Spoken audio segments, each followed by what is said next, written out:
So all you need to do is press that manual button there, yeah, and then that dial there is the speed that you're going to get. So if that's right down, you're going to get 0.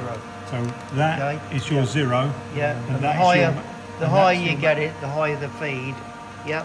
Okay. So if you now, if you now press the Z plus, your Z will move that way.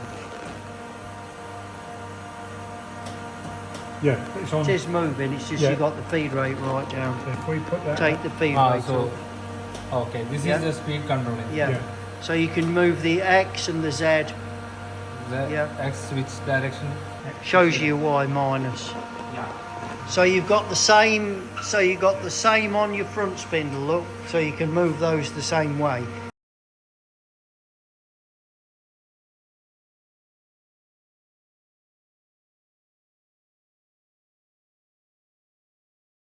Next one is for spindle 1, Y1 is Yeah. spindle 1. That's how to right. select the spindle 2 here? Okay, so we're going to press hand wheel to select the hand wheel mode. Okay, it's a manual mode, and then you take your hand wheel, select which spindle you want, either spindle 1 or spindle 2. Spindle 1's going to be behind there, yeah? Yep. And spindle 2's this side, and then just select the axis that you want to move. So you can select 1 or 2, and then the axis X, Y or Z. You can also select C, so you can spin the part around, and then this is your increment. So you're going from 0.1,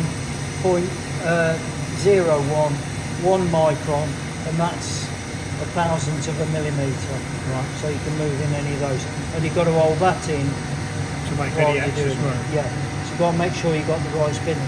If you're moving the sub spindle, so you need to move the sub spindle, you need to open, first of all open the chuck, so that you're not moving the bar. Right. If you close the chuck, you're moving the bar. So if you're looking here now, you'll be able to see if I select spindle 1 on the Z, I'm moving that, but I'm not moving the bar. No. Now you can move it all the way back there, and then all the way to the front here. Yeah? It doesn't matter if you're in the end, you just wind it back. Okay? Yeah. You can stop that.